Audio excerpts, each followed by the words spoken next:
সংখ্যার দিক থেকে তাদের চেয়ে বেশি শহীদ হয়েছে শ্রমিক, শ্রমজীবী মানুষ, সাধারণ মানুষ। শহর এবং শিল্পাঞ্চলে শ্রমজীবী সাধারণ, যাদেরকে শহুরে সর্বহারা এবং আদর্শ সর্বহারা আমরা বলি, এই মানুষরা সবচেয়ে বেশি বুক চিতিয়ে দায়িত্ব নিয়েছে, ঝুঁকে নিয়েছে।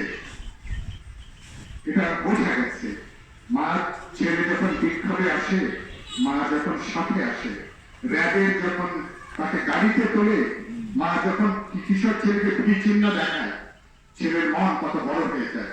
রংপুরের আবু সাইদ সব দেখিয়েছিল কিভাবে পুলিশের বুকের সামনে বুক চিতে দাঁড়াতে হয়।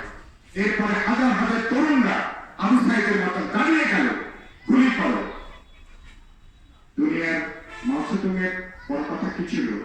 স্ফুলিঙ্গ থেকে দাবানল তৈরি হয়। দরকার ছিল একটা দাবানলের, এবং 16 বছর আমাদের জরিন তৈরি করেছি। মানুষের ক্ষোভ, মানুষের ঘৃণা, আক্রোশ এই সরকারি জুলুমবাজের বিরুদ্ধে, দুর্নীতির বিরুদ্ধে, দলবাজের বিরুদ্ধে।